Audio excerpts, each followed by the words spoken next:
बस नहीं मिलने से परेशान यात्रियों का सिलीगुड़ी जंक्शन बस स्टैंड पर हंगामा और तोड़फोड़।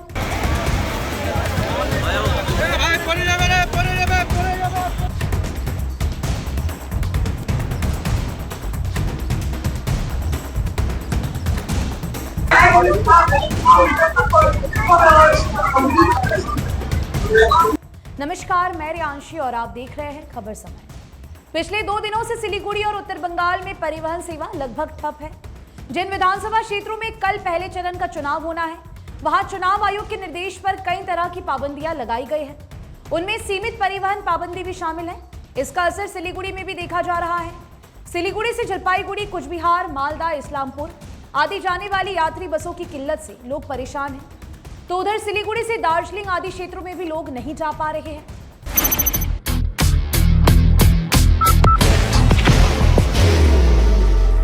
There will only be one insignia. यात्रियों की परेशानी, गुस्सा और आक्रोश Siliguri junction, PC Mittal bus stand, सेवक रोड, एनजेपी और सभी इलाकों में देखा जा रहा है। बहुत से ऐसे लोग जो उत्तर बंगाल के विभिन्न क्षेत्रों से सिलीगुड़ी आकर रोजी रोटी कमाते हैं, कल यानी कि 23 अप्रैल को चुनाव में मतदान करने के लिए वे अपने गांव या शहर लौटना चाहते हैं, लेकिन परिवहन सेवा सुलभ नहीं है। 23 अप्रैल को मतदान होना है। चुनाव के दिन आमतौर पर छुट्टी रहती है ताकि लोग मतदान कर सकें, परंतु ऐसे लोग बस की कमी के कारण सिलीगुड़ी में ही अटके हुए हैं। उनके समक्ष सबसे बड़ी समस्या यह है कि आखिर वे घर कैसे पहुंचे और मतदान कैसे कर सके। बता दें कि सिलीगुड़ी के जंक्शन बस स्टैंड से लेकर पीसी मित्तल बस स्टैंड सब जगह यात्रियों की भारी भीड़ देखी जा रही है, जबकि बस सेवा नियमित रूप से उपलब्ध नहीं है। जैसे ही किसी बस की घोषणा होती है, यात्री अपनी अपनी सीट पकड़ने के लिए बस पर टूट पड़ते हैं या फिर टिकट काउंटर के सामने जाकर भीड़ जमा लेते हैं। बस पकड़ने के लिए अनेक यात्री सुबह से ही बस स्टैंड पर आकर लाइन लगाना शुरू कर देते हैं।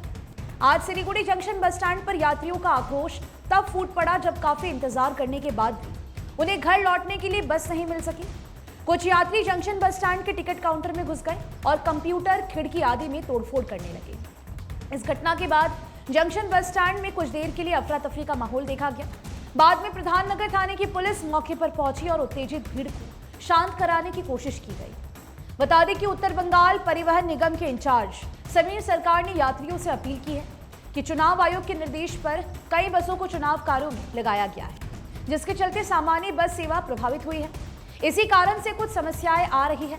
समय पर अतिरिक्त बसों की व्यवस्था नहीं होने से यात्रियों को लंबा इंतजार करना पड़ रहा है। उन्होंने कहा कि हमने भरसक कोशिश की है कि जल्द से जल्द सामान्य सेवा बहाल हो सके। इसके लिए हम प्रयास भी कर रहे हैं। फिलहाल Siliguri junction, PC Mittal bus stand, coat मोड़ बस स्टैंड और तमाम बस स्टैंडों पर यात्री अधिक है, लेकिन बस नाम मात्र की है। सभी को घर पहुंचने की जल्दी है। अब देखना होगा कि परिवहन विभाग अथवा प्रशासन के द्वारा परेशान और बदहाल यात्रियों के लिए। আমার নাম শ্যামলী। কোথায় যাবেন? কুচবিহার। এই মোটামুটি 2 ঘন্টা। সমস্যা এই যে এত ভিড়, গাড়ি ঠাড়ি দিচ্ছে না, কি করে যাব আমরা? ভোট তো দিতে যাচ্ছি না, তো লড়াই করে টিকিট নিতে হচ্ছে আমাদের। আর কি বলবো বলুন?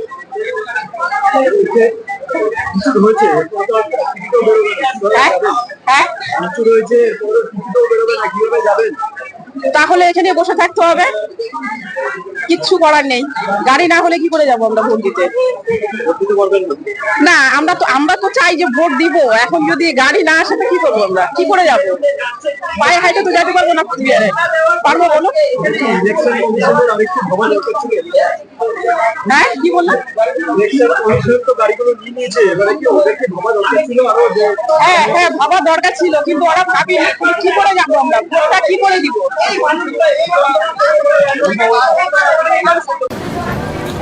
बाहर की भागदौड़ अब नहीं तोड़ेगा आपके घर का सुकून। SBM गोल्ड UPVC विंडोज, आपके घर का सुकून। সকাল 8টা থেকে এসে দাঁড়িয়ে আছি, কিন্তু কোনো বাসের কোনো হদিশ পাচ্ছি না, কোনো টিকিটের কোনো হদিশ পাওয়া যাচ্ছে না। ভালো করে কেউ কোনো উত্তরও দিচ্ছে না যে আদৌ বাস পাওয়া যাবে কিনা, আদৌ গেলেও কতক্ষণে বাস পাওয়া যাবে সেটাও জানাচ্ছে না। সেটা যদি না জানান, বাইরে কাউন্টারে একটা ডিক্লারেশন টাঙিয়ে দিন। পাবলিকের কথা হচ্ছে ওটা। আপনারা যদি ডিক্লারেশন না দেন তাহলে কি করে বুঝবে মানুষগুলো, এতগুলো মানুষগুলো কি করে বুঝবে? প্রায় সকাল 8টা থেকে দাঁড়িয়ে আছি, এখন বাজে 1:10 বাজে। তাহলে হিসাব করে নিন কতক্ষণ ধরে অ্যারেঞ্জমেন্ট করা হচ্ছে। কোথায় যাবো? কুচবিহার যাবো আমি। তো নির্বাচন কমিশনকে তো একবার ভাবা উচিত ছিল বাকি মানুষগুলো, পরিযায়ী শ্রমিকগুলো কিভাবে তাদের বাড়ির গন্তব্য পর্যন্ত পৌঁছাবে। এটা ঠিক করা কার কাজ? এটা ঠিক করা কি আমাদের কাজ নাকি সরকারের কাজ?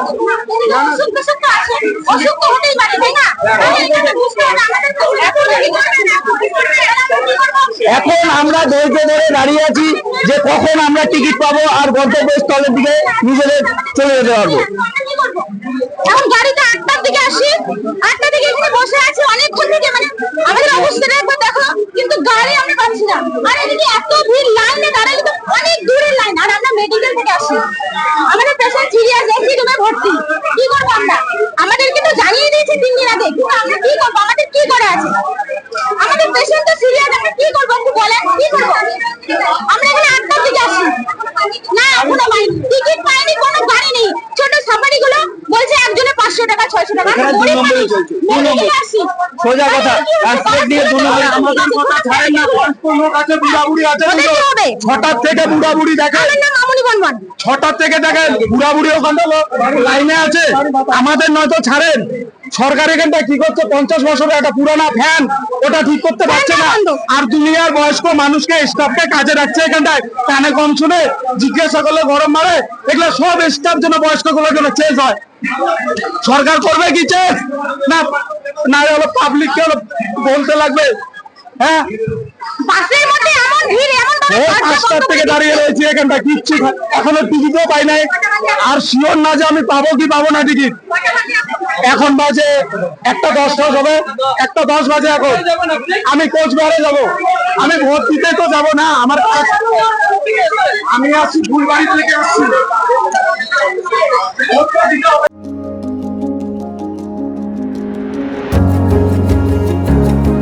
मनोकामना हॉस्पिटल, इस्कॉन मंदिर रोड, सेवक रोड, सिलीगुड़ी। আমি তো সকাল থেকে এখানে আছি, যা চাপ, এত গাড়ি, প্যাসেঞ্জার, মানে হাজার হাজার প্যাসেঞ্জার, কোনো সাইডে আমি সামাল দিতে পারছি না। মেন লাইন না লোকাল সাইড, না কুচবিহার না জলপাইগুড়ি সামাল দিতে পারছি না। কিন্তু যেহেতু নির্বাচন কমিশন হিউজ গাড়ি নিয়ে নিয়েছে, হিউজ গাড়ি নিয়ে যাওয়াতে আমাদের রুটের গাড়ি সব বন্ধ। কত গাড়ি আছে? হ্যাঁ, কতগুলো গাড়ি চলছে আমাদের? সকাল দিয়ে খুব জোর 15 থেকে 20 খানা গাড়ি চলছে আমাদের, প্রচুর যাত্রী, হাজার হাজার যাত্রী। এই ভাঙলো লোকের আক্রোশ, প্যাসেঞ্জারের আক্রোশের জন্য এই কাঁচ ভাঙলো, আমাদের কম্পিউটার ভাঙা গেল, দেখছেন সব অবস্থা। এই আমরা সামাল দিতে পারছি না এখন। আমরা তো কম্পিউটার লোকের মারের ভয় ভাই ভেঙে গেল। কম্পিউটার নষ্ট হচ্ছে, কাজ নষ্ট হলো, ভাঙলো কাজ, কম্পিউটার নষ্ট হয়েছে। এছাড়া তো এখন ব্যাপারটা হলো রাত্রেবেলা আমাদের রকেট ভলভো গাড়ি যাবে, ওই চালানগুলো যে কিভাবে বেরোবে আমরা এখনো অবধি জানি না। কিভাবে চালান যে বেরোবে, কিভাবে প্যাসেঞ্জারদের চালান, ভাঙা কম্পিউটার কিছু এখন কিছু বলতে পারছি না আমরা, যতক্ষণ না উপর থেকে কিছু আসছে। একদম কম, সব নিয়ে নিয়েছেন তো, সব নির্বাচন কমিশন গাড়ি নিয়ে নিয়েছে। আমাদের আজকে সকাল দিকে নিয়ে খুব জোর 20 খানা গাড়ি চলছে। রঞ্জিত দাসগুপ্ত, डेप्यूटी आईसी। क्या वैकल्पिक व्यवस्था की जाती है? फिलहाल अपना ध्यान रखिएगा। बता दें कि आपके लिए खबर हमारे प्रतिनिधि सुरेंद्र श्रीवास्तव द्वारा लिखी गई है। आप हमारे खबरों को YouTube पर भी देख सकते हैं। हर समय खबर समय। धन्यवाद। Elevate your career at IIHM Siliguri, organizers of the International Young Chef Olympiad. Earn a degree with placements in France and Mauritius. Now in Kalimpong,